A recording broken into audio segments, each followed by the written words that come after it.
Olá, boa tarde a todos, campuseiros que estão aqui fisicamente no palco da Campus Party e aqueles que nos assistem aí pela web, pela internet, né? Então hoje me tocou aqui falar um pouco, é uma palestra que eu já fiz na Campus Party de Recife no meio do ano passado e pediram aqui para mim fazê-la de novo aqui nesse espaço, né? Vamos ver.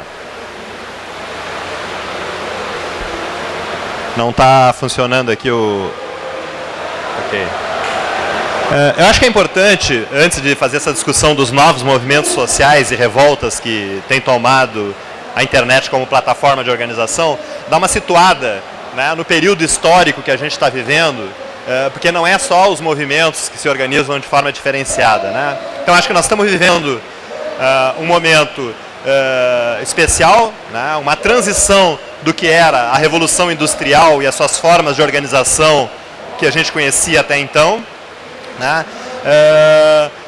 para novas formas de organizações sociais, né, novas formas de relacionamentos que surgiram com a Revolução Digital, com a internet e com a possibilidade de estarmos conectados através de dispositivos móveis, né. Essas novas possibilidades que potencializam alguns atributos que a humanidade já conhecia de relacionamento, mas também inauguram uma era de novas formas de relacionamento, até então nunca experimentados pela humanidade, né? Então é óbvio, né, que se a humanidade nunca experimentou formas de relacionamento que começa a experimentar, e se alguns tipos de atributos de relacionamento passam a ser potencializados pelas redes da internet, é óbvio que as transformações que nós estamos experimentando estão apenas no início, né? Elas são tão importantes ou tão potentes como foram as transformações provocadas pela Revolução Industrial no século XVIII e século XIX, né?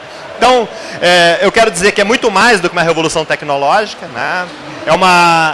Novos níveis de organização social, política e econômica se desenrolam a partir desse novo cenário, né, das sociedades em rede, né?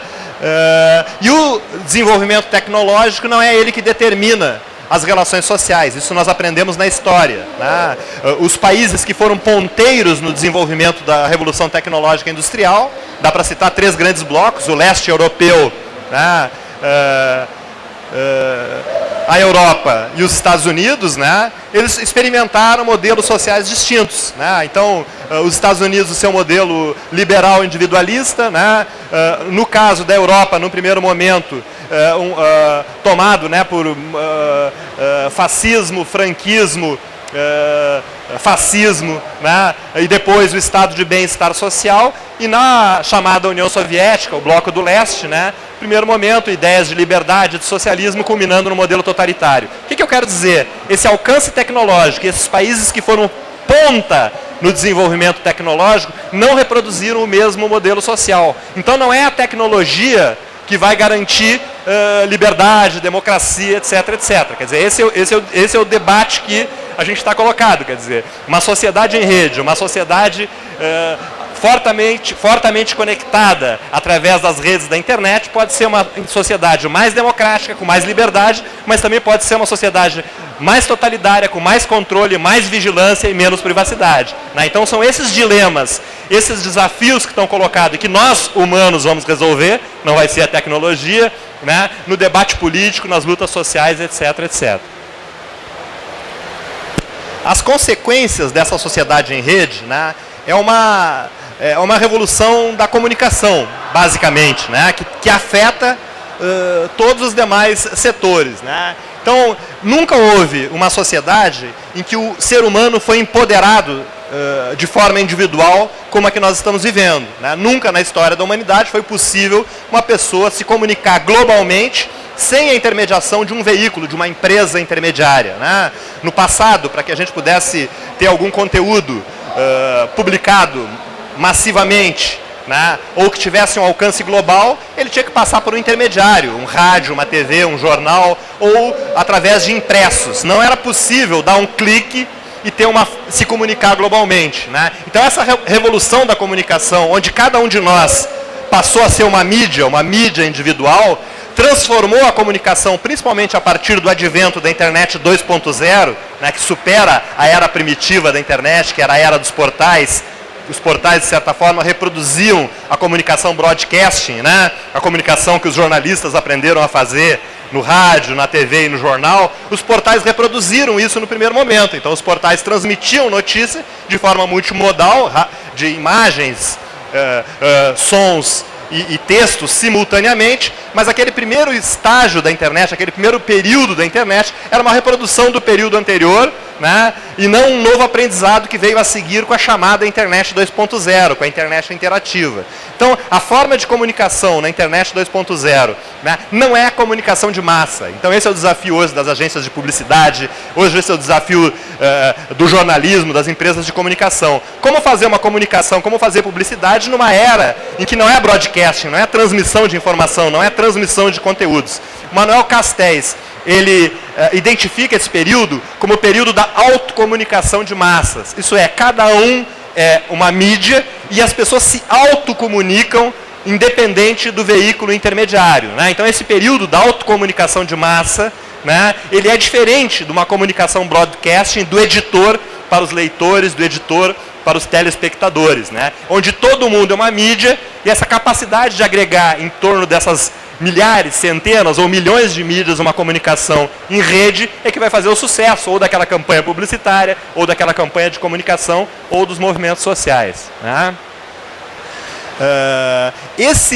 Essa nova forma de autocomunicação de massas, né, ela colocou em todos os cenários o intermediário em crise, né? Acho que o primeiro intermediário que a gente viu entrar em crise foi a indústria da música, a indústria fonográfica, né? Porque ela era o intermediário entre o músico, o compositor, né? Toda a cadeia produtiva da música, que ia desde a criação até o varejo, o intermediário que dominava a tecnologia da cópia e tinha o monopólio da distribuição do disco, vinil, depois do CD, ou a editora do livro, né? Esse intermediário da era industrial, ele passou a ser o que dominou a cadeia produtiva, né? Então lá, o autor sempre muito mal remunerado, né? O intermediário ganhando praticamente se transformou na indústria poderosa do século XX, a indústria fonográfica, as grandes editoras, etc, etc. E o varejo lá, vendendo o produto na loja, também ganhando uma merreca daquilo que foi produzido pelo... Então, o intermediário dominou toda a cadeia produtiva e deu as cartas de como que deveria ser o modelo de negócio desse período da era industrial, né? Só que com a digitalização do conteúdo da música, né, e a forma de distribuição sem intermediação do dono do conteúdo, entre aspas, né, fez com que a indústria fonográfica entrasse numa grande crise a partir do surgimento da internet. Por quê? Ela enfrentou a internet, ela enfrentou os internautas. As campanhas da indústria fonográfica, a turma do ECAD e a máfia do copyright, até hoje, ela é assim. Você que copia uma música é um criminoso, é a mesma coisa que roubar um carro, assaltar um banco. Então houve um enfrentamento de uma indústria poderosa, né, ao novo comportamento, né, de uma juventude que tinha essa prática de comportamento como algo comum, como algo positivo, né, para a música, para a cultura, etc, etc. Resultado disso foi que esse intermediário, que faturava 30 bilhões aproximadamente anuais, né, hoje fatura menos de 10 bilhões de dólares anuais. Então a indústria fonográfica sofre uma crise e agora se reinventa, tenta se reinventar nesse novo cenário. Mas é claro que todo mundo identificou que esse intermediário não é mais um intermediário, né? Nós não precisamos mais de uma indústria que faz cópia e domina o monopólio da distribuição para que existam bandas de sucesso, músicos que possam ter público, etc, etc. Né? Outro intermediário em crise, né? O intermediário da comunicação, né? Hoje tenta se reinventar, os grandes grupos de comunicação, as empresas de comunicação, tentam se reposicionar num mercado, né, em que não é mais o mercado broadcasting, né? Então esse estímulo para que aquele que está vendo a notícia, que está assistindo a notícia, participe da construção da notícia, é uma reinvenção, né, do período anterior, em relação ao período anterior, né? E muitos meios de comunicação de massa, né, que foram poderosos, então a gente está vendo a crise, alguns quebrando, alguns falindo, e alguns tentando se reinventar nesse novo cenário. Então, a gente viu aí outro intermediário que, com o advento da autocomunicação de massas ou da internet, passa a sofrer. Então, a internet é destruidora, né, da lógica dos intermediários do século XX. Todos os poderes que intermediavam a relação entre o indivíduo e o público, né, que se transformaram muitas vezes em indústrias poderosas, precisam se reinventar nesse novo cenário da autocomunicação de massas. Né? E o que a gente viu nos últimos 4 anos, que é o tema do que eu vou falar aqui, né, é a desintermediação da política. Né, porque a gente viu também que no século XX, ou no período da Revolução Industrial, século XVIII, século XIX, né, essas organizações que representavam os seus filiados, no caso dos partidos políticos, os seus associados, no caso do sindicato, a sua base social, representavam, através de um mandato de 3, 4, 5 anos, seja qual for, né, a sua base, os seus indivíduos que se filiavam àquele partido ou que eram associados daquele sindicato ou daquela organização social. Então, antes desse novo fenômeno da internet, dessa nova forma de relacionamento, sempre as ações de massa, as grandes mobilizações sociais foram intermediadas por organizações que representavam a sua base social. Não era possível, individualmente, né, se construir uma ação de massa. Então, elas foram e continuam sendo organizações importantes, mas representam organizações de um período histórico, né, que está superado por esse novo cenário. Então, a política desintermediária, né, é um pouco o que eu vou falar que tem acontecido nesse período da autocomunicação de massa e dos novos movimentos sociais.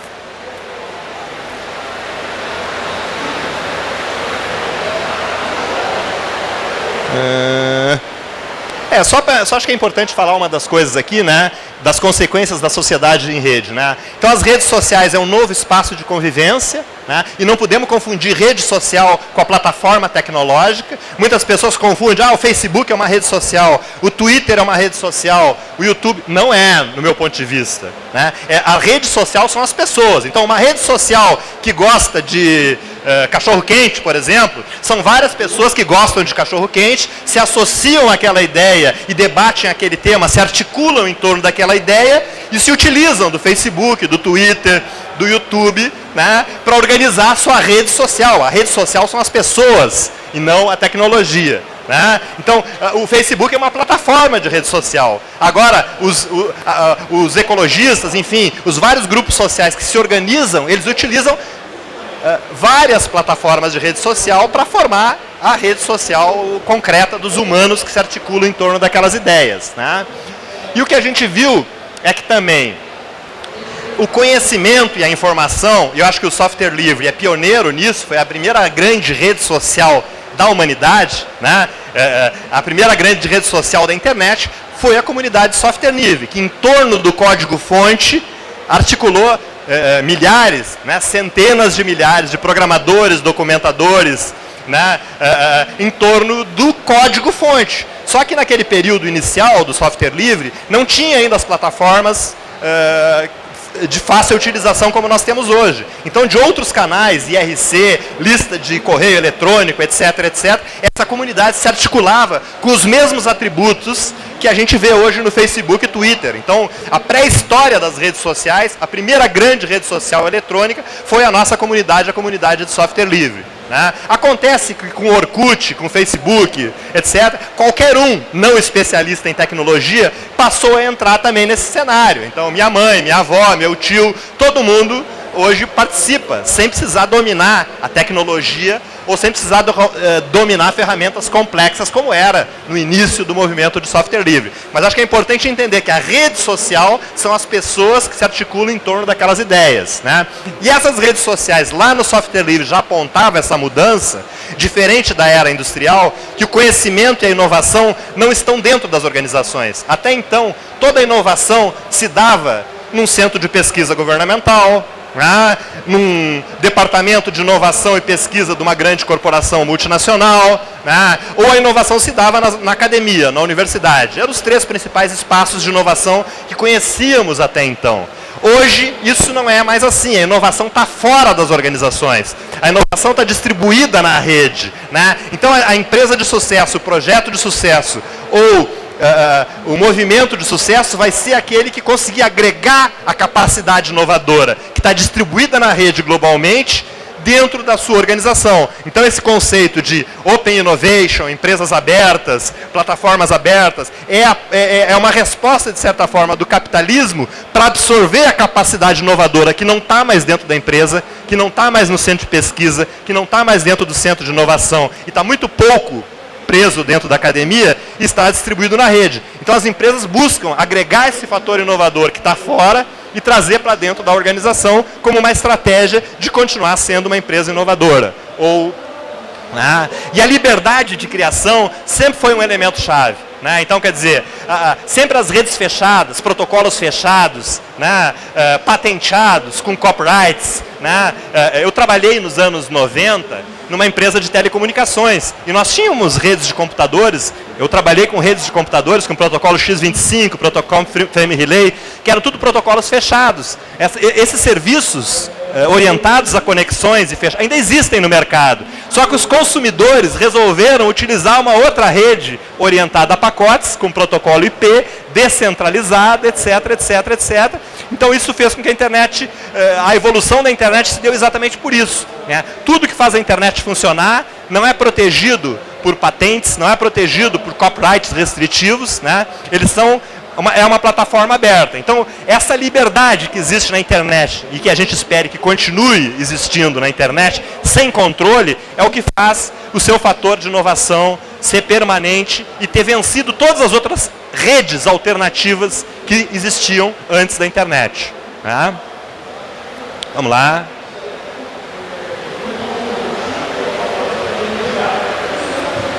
Bom, eu vou falar um pouco então da comunicação e depois vou passar para os movimentos. Então, o que a gente observa?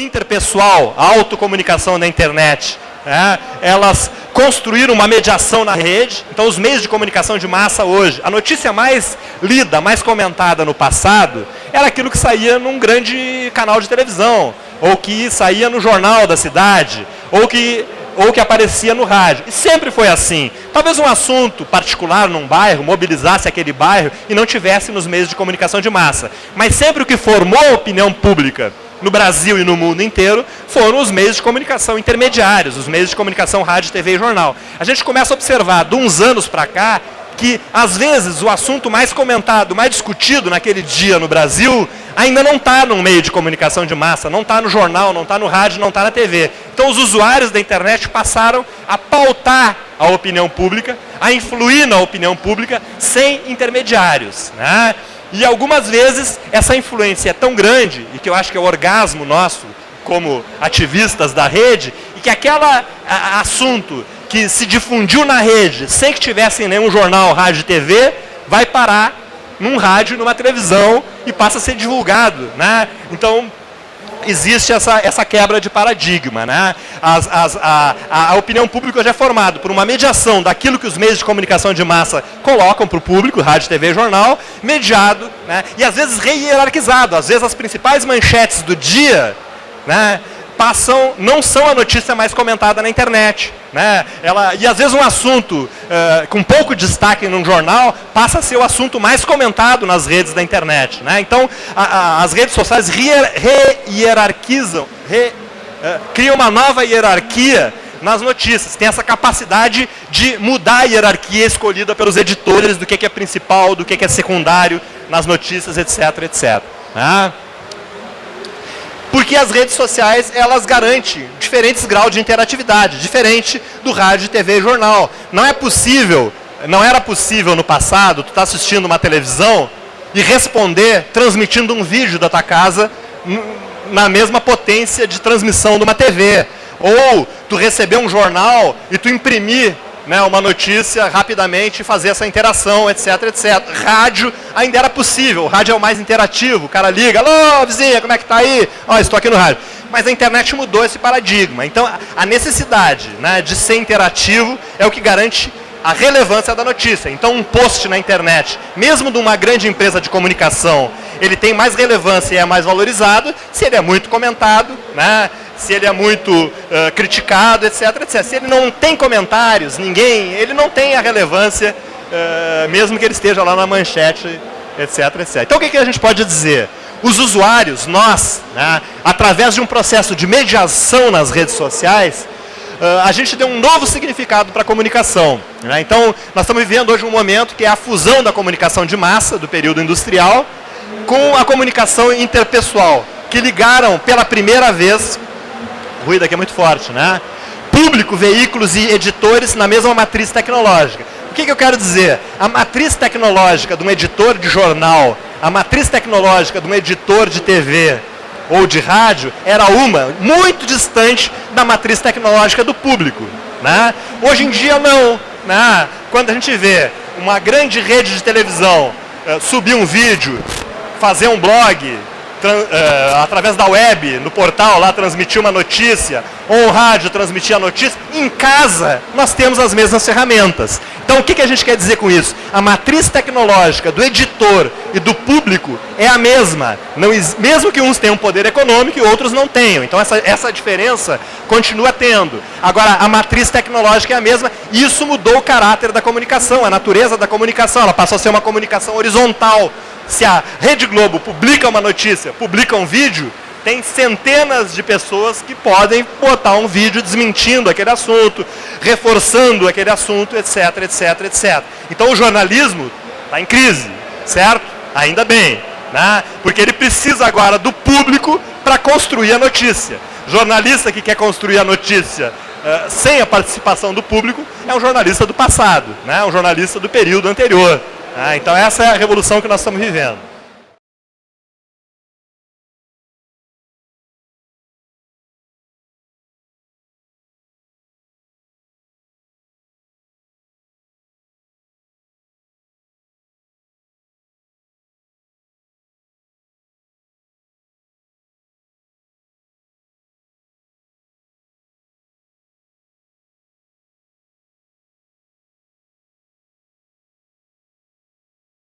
Mas foi quando o subcomandante Marcos e um grupo de revolucionários no sul do México desafiou o imperialismo americano, desafiou o mundo inteiro, chamando aquilo de uma revolução zapatista.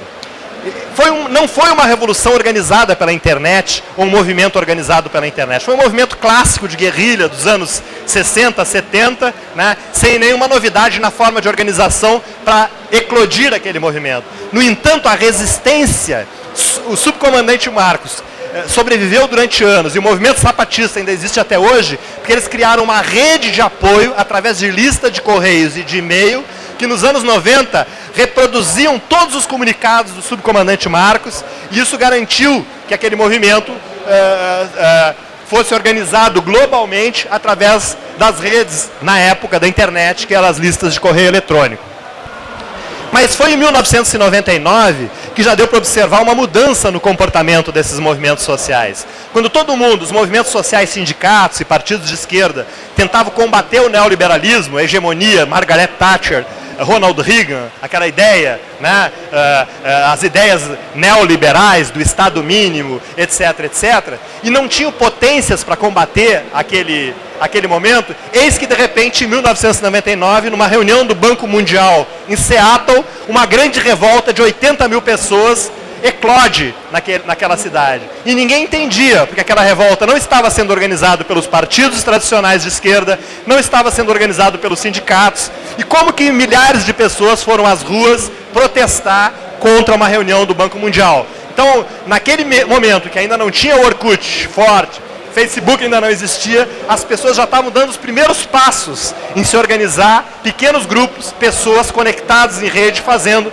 movimento de massa, né?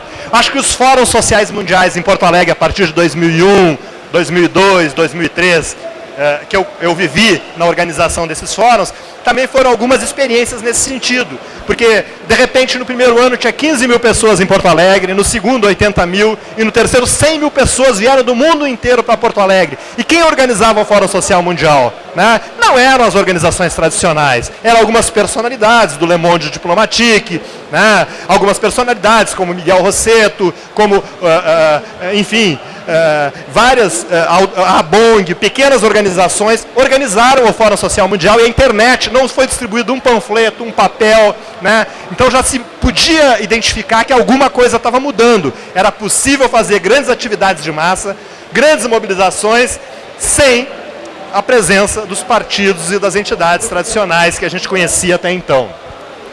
Mas foi, eu acho que em 2011, que o mundo acordou. E eu conto de lá até aqui esses 4 anos de revolta interconectada. Né? Porque um vendedor ambulante na Tunísia, em Tunis, né, queria ter um alvará para poder vender o seu material lá. Não sei exatamente o que ele vendia. Né? Esse vendedor ambulante, indignado com o poder municipal, né, que não dava esse seu... Né, atirou fogo no corpo. Né? E esse vídeo reproduzido milhares, milhões de vezes na internet, ajudou a eclodir uma grande mobilização na Tunísia, que derrubou um ditador de 40 anos, que ninguém imaginava isso antes desse ato individual, isolado desse vendedor ambulante. Né? E depois a gente viu isso se contaminar pelo mundo árabe. Né? Então eram movimentos sociais na internet derrotando ditaduras. Surpreendeu o mundo em 2011 também o que aconteceu no primeiro momento na Espanha. O movimento dos indignados, o 15M espanhol, 15 de maio. Né? Então um protesto inicial contra a reforma do direito autoral que queria tirar a internet e proibir o compartilhamento de arquivos, se organizou uma manifestação no Les Votos, para não votar nos 3 partidos, que pactuaram aquela reforma do direito autoral com o nome da ministra da Cultura espanhola. Né? E naquele 15 de maio se organizou uma manifestação que, junto com os primeiros ativistas digitais, se juntaram aposentados, desempregados, e diante da crise econômica da Espanha, houve aquela revolta. Né? Milhares, centenas de milhares de pessoas, quase um mês na Puerta do Sol em Madrid, milhares de pessoas na Praça Catalunha, centenas de cidades espanholas, jovens indignados nas ruas, que o que se via na Espanha era algumas faixas que acho que representavam bem aquele momento. Né? De repente os jovens saíram nas ruas e os partidos envelheceram. Porque os partidos políticos não sabiam o que estava acontecendo, ninguém sabia o que estava acontecendo, e tinha milhares, milhões de pessoas nas ruas da Espanha. E a Espanha não era uma ditadura, era uma democracia. Então a gente observava que essas revoltas não iam acontecer só contra ditadores. Também questionaria, né, o Estado democrático de direito e as suas limitações, né, diante de um novo cenário de participação social que os jovens vivem no seu cotidiano. Né? Então, isso se espalhou por Occupy Wall Street. Centenas de cidades na Europa inteira viveram aquelas mobilizações de 2011. E 2012, a gente viu o Soy 132, no México, também um movimento de jovens, né, não organizado através de partidos políticos, que eclodiram uma grande mobilização social no México também, não compreendida até hoje, né, pelos analistas, pelos intelectuais de esquerdas, pelos militantes partidários, que não entendem exatamente o que está acontecendo. E, finalmente, 2013, né, como nós não somos isolados do mundo, no Brasil, a gente viu no mesmo período acontecer na Turquia, né, e no Brasil uma eclosão de movimentos com as mesmas características. O que eu quero chegar aqui? Né? A conjuntura política das ditaduras árabes, da Espanha, dos Estados Unidos com Occupy Wall Street, do Brasil e da Turquia e do México, são conjunturas políticas totalmente diferentes. Nós não podemos fazer uma análise marxista ou da esquerda tradicional e chegar a um ponto comum que una por que houve revoltas semelhantes em vários lugares do mundo, com situações econômicas e políticas e sociais totalmente diferentes. Então nos leva a fazer uma análise que há algo em comum nessas manifestações, que não é a conjuntura política do país. Claro, isso ajuda, mas é um fenômeno tipicamente tecnopolítico da internet, né, dessas novas formas de organização. alguns pilares, né? A gente tenta encontrar a resposta, né? Quais são esses eixos comuns dessas revoltas interconectadas, né? Alguns pilares dessas revoltas, né? Em primeiro lugar, são indivíduos multimídia, nativos digitais, né? Conectados em rede, que constrói grandes mobilizações de massa. O que nos une são as ideias. Ninguém pergunta para o outro que está na luta se ele é do partido X, se ele é de esquerda, se ele é de direita, se ele é... Quais são os antecedentes ideológicos. É uma causa, uma bandeira inicial. Na Espanha, a revolta do direito autoral. No Brasil, o passe livre, ou a questão do transporte coletivo nas grandes cidades. Então sempre há uma causa inicial, o alvará de licença do ambulante em Tunis. Então sempre os movimentos nascem na internet e depois transbordam para as ruas. E das ruas realimentam as redes da internet. E e tem como sujeito políticos, como os atores dessas revoltas, não entidades, organizações políticas, e sim indivíduos conectados em rede, né, fazendo um grande movimento de massa nas ruas, né? Então isso é uma novidade política, sem intermediários, né?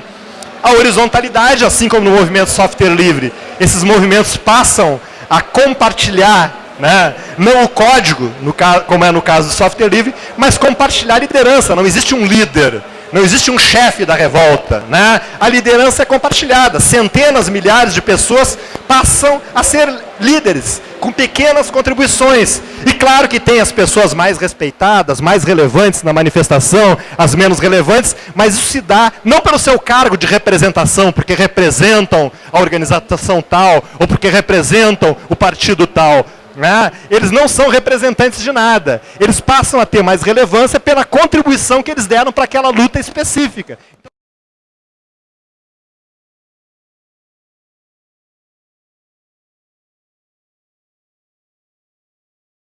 Passam a ser... Então, a liderança é compartilhada. Revoltas sem líderes, a gente não imaginava isso anos atrás, né? No período da ditadura, os líderes eram presos ou cooptados, né? Então isso passa a ser um processo complicado por um lado e positivo por outro, né?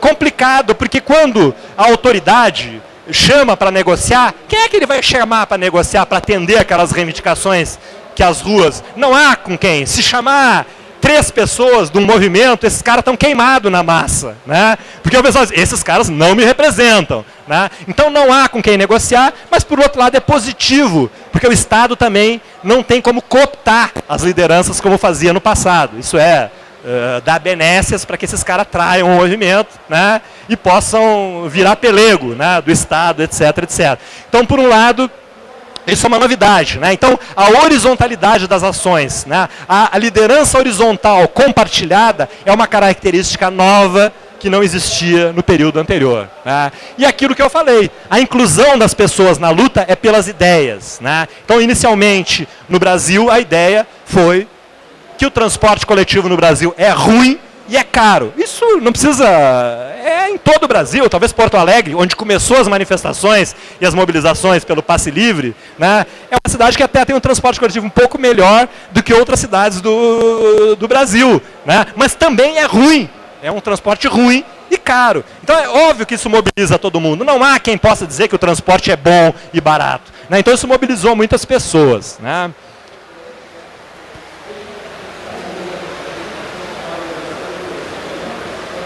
Olá.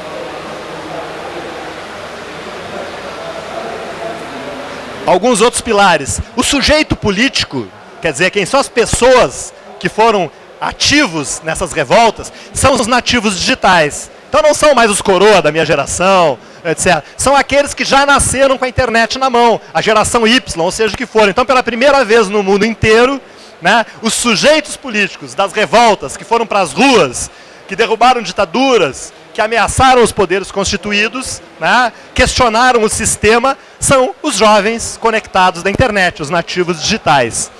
E há um fator comum em todas essas revoltas que aconteceram no mundo inteiro, né, que é um fator que determina a viralização da indignação, que é onde eu vou chegar, que são imagens fortes, né. No Brasil nós identificamos, através de análise de grafos da rede, né, que as imagens do dia 13, aqui na Avenida Paulista, em São Paulo, foram o que detonaram o que a gente chama de viralização da indignação, como um viral de internet, como um viral publicitário, ou uma comunicação que se propaga na internet sem controle, né, e de forma imprevista. Né? Um viral de internet até hoje não é feito por uma agência de publicidade ou por um cabeção lá que fez um viral e deu certo. Até hoje, os virais que mais funcionam são imprevisíveis. Né? E assim como um viral de internet, aquelas imagens fortes da Avenida Paulista no dia 13 fizeram com que o movimento tomasse outro rumo. Um movimento que era um movimento pelo passe livre, né, pela tarifa zero, passou a ser um movimento de múltiplas reivindicações.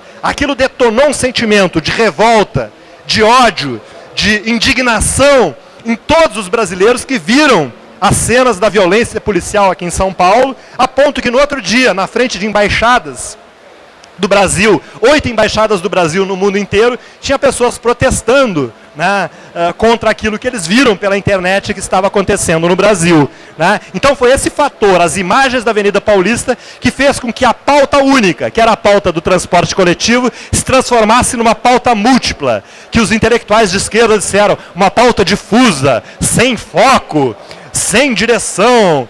É impossível. Não, todo mundo saiu de casa com seu smartphone, estava indignado e revoltado, e disse, não é só 20 centavos, eu quero melhor saúde, melhor educação, contra a corrupção, e todo mundo passou a ter a sua bandeira de luta naquelas manifestações que nós vimos aqui em junho no Brasil, e que algumas delas passaram a ter relevância bastante significativa, porque era uma revolta que não era só minha, era minha, tua e de várias pessoas.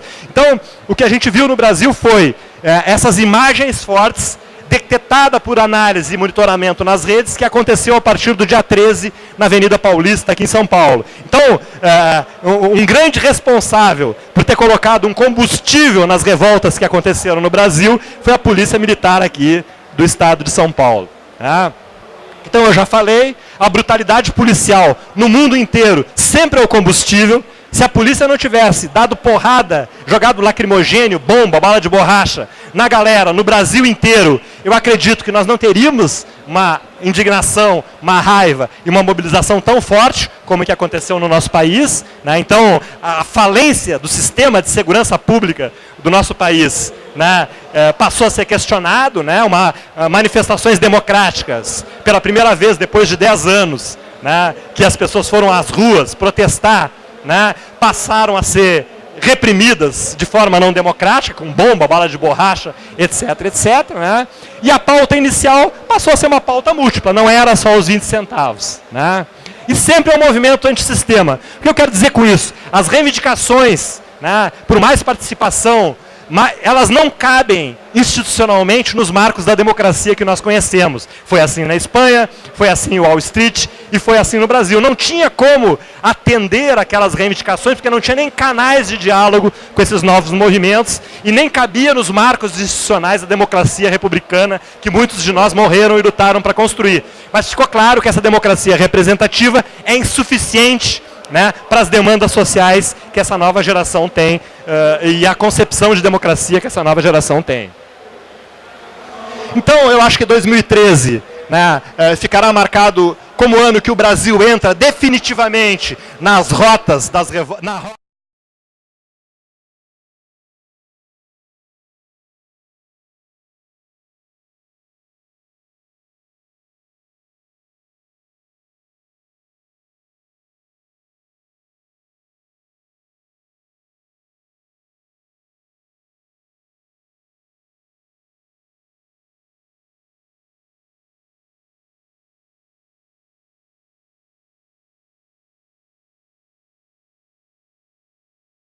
Nas ruas, de fato, né, que eu acho que esteve muito próximo das redes. Então, quem esteve nas ruas viu um movimento. Quem estava nas ruas, quem eram os protagonistas, quem era a maioria, quem eram as minorias que estavam naquelas rebeliões e naquelas revoltas. Por outro lado, tinha a versão, né, dos meios de comunicação de massa, a versão da grande mídia, das grandes redes de televisão, que separaram os manifestantes entre os pacíficos e os não pacíficos, os vândalos Então, quando a manifestação era contra Dilma, contra o governo, eram legítimas, democráticas, né? Quando chegavam para botar bosta na frente da Rede Globo, eram vândalos, né? Etc. Quando quebravam bancos e quebravam lojas, eram vândalos.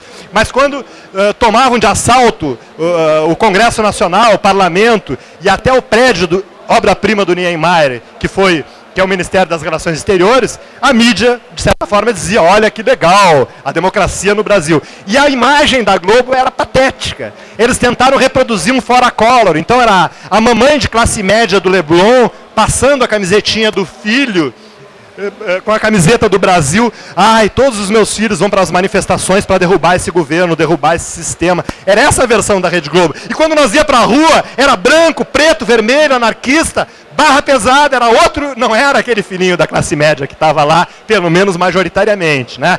As redes da internet até o dia 13, até o dia 15, até a vaia da Dilma, no estádio Mané Garrincha, eram dominadas pelos movimentos originais, né?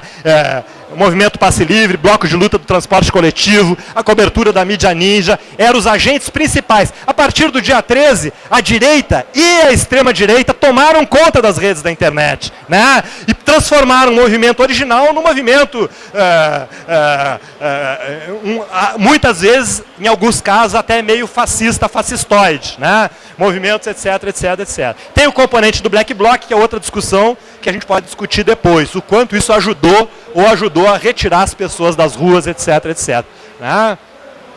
Então, os partidos e sindicatos, a partir de 2013, perderam o monopólio da representação. Não, então, se viu no Brasil que é possível fazer movimentação de massa sem a presença dos partidos e sindicatos. Não que eu acho que eles sejam dispensáveis, eles vão cumprir o seu papel e cumprem seu papel, e é importante que eles existam num cenário em que eles não são únicos representantes, né, dos movimentos sociais. As lideranças não têm mais o poder de representação. Então, no passado, esse representa o sindicato dos bancários, esse representa o sindicato dos metalúrgicos, esse representa o bloco do não sei o quê, do black. Não, né? A gente viu lideranças que surgem a partir de uma causa sem um cargo representativo permanente, ou até que dure o seu mandato. Né? Então, essa ideia de que não nos representam, não era só uma ideia para os poderes constituídos, era uma ideia também para os movimentos sociais históricos e antigos, etc, etc. Né? As empresas mass media, os grandes grupos de comunicação, perderam o monopólio da interpretação da notícia, porque as pessoas puderam assistir todas as revoltas, não só pelos canais da Globo, da SBT e da Record, mas era possível acompanhar em tempo real as revoltas por vários grupos, coletivos, indivíduos que transmitiam isso, e pautou, inclusive. Então, nós estamos falando de TV de alta definição, que a galera paga uma grana para ter um canal a cabo de alta definição em casa, ou por RF, e de repente estava lá a Globo News transmitindo por Skype, transmitindo por sinal de internet, para tentar acompanhar a dinâmica das redes, né, para tentar não ficar tão atrás daquilo que vinha acontecendo nas redes. Né? E eu acho que o principal aqui, para chegar um pouco à conclusão, né, a crise de representação política estatal, o que eu quero te dizer aí, os três poderes, executivo, legislativo e judiciário, ficou claro. Quer dizer, não estou querendo dizer que tem que acabar com o parlamento, pelo contrário, acabar com os partidos, porque isso é ditadura, certo? Não podemos também ir lá, né? Mas o que nós temos que dizer? Que as formas de participação política, votar de 4 em 4 anos, é importante?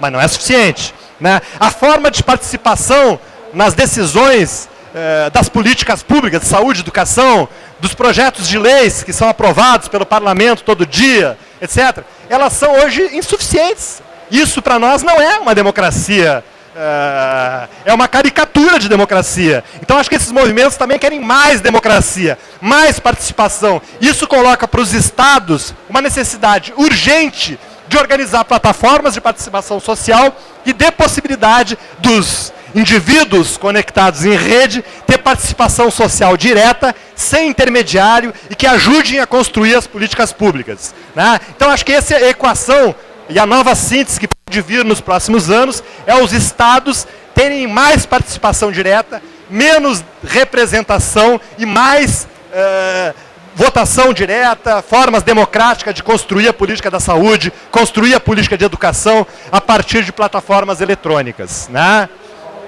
Através de democracia online. Eu não acho, então concluindo aqui, que os partidos e sindicatos estão descartados como forma de organização política. Pelo contrário, infelizmente quem toma o poder, quem governa, são os partidos, né? Quem tem poder institucional são os sindicatos, etc, etc. Então nós não podemos também rejeitar, né, os partidos, estigmatizarmos os partidos, dizer que eles não podem estar juntos. Eu acho que em alguns momentos os partidos podem estar juntos, se forem defensores da mesma causa, né? Em outros momentos pode ser que não, que haja contradições. Mas o mais importante não é dizer que os partidos já eram, né? Até porque esses movimentos em rede nunca tomaram o poder em nenhum lugar do mundo. Vide o Egito, que aconteceu, hoje volta uma ditadura militar. Então não existe amparo institucional, uma nova república ou uma nova revolução francesa que possa abarcar essas novas formas de organização e de protestos que surgem da sociedade e possam se constituir num poder alternativo ou num novo poder institucional capaz de criar uma sociedade mais democrática. Existe um fosso entre as formas de participação cotidiana dos jovens para tomar qualquer tipo de decisão e o que o Estado, o que essa democracia representativa nos oferece, né? Uma distância enorme, e eu acho que isso é um desafio aí para os próximos anos, né? Eu também, falando do Podemos e dos Podemos brasileiros e outros que estão criando aí, eu não acho, claro que o Podemos da Espanha pode ganhar as eleições na Espanha, vai ser muito bom, e eu acho maravilhoso que isso aconteça. Estou torcendo para o Podemos, que o Pablo Iglesias seja o novo chefe da nação espanhola a partir do ano de 2015, né? Mas as organizações partidárias e as organizações em rede são estruturas sociais distintas, né? Então o Podemos é resultado da revolta do 15M, é resultado dos indignados, mas virou um partido político. Por mais democrático que ele seja, por mais horizontal que ele seja, ele está nas estruturas de poder vertical, etc, etc, etc, etc. Tomara que ganhe as eleições, mas eu não acredito que todo movimento social em rede tenha que se transformar num partido. Eu acho isso um erro, um equívoco, né? Já temos um movimento, vamos fazer o Podemos brasileiro, não sei o que brasileiro e tal. Porque eu acho que isso é uma forma artificial. A Espanha teve elementos para isso, está tendo elementos para isso, e espero que o Podemos ganhe as eleições. Mas o Podemos não é o 15M, certo? O Podemos, como foi nos anos 80, o surgimento do Partido dos Trabalhadores, a partir das revoltas sindicais, né, do sindicalista dos anos 80. Gerou um partido que assumiu o governo, assumiu o poder. E o Podemos pode ser isso também para a Espanha, né? Mas não significa que o Podemos é o 15M, não é. São coisas distintas, né? Cada um com a sua forma de organização. Os partidos de forma vertical, né, para tirar suas posições.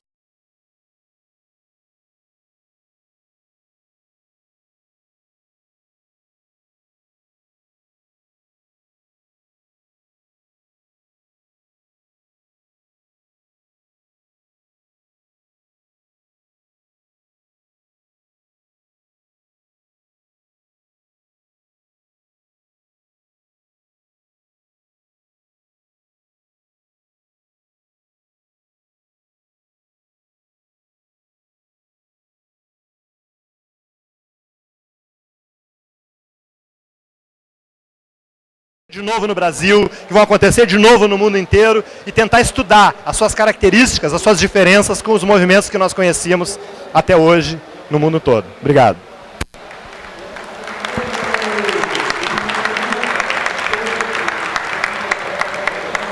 Não sei, não tem aqui um organizador, mas vamos ver, perguntas. Acho que é mais legal do que pergunta é colocar a posição, o que o cara acha. Boa noite.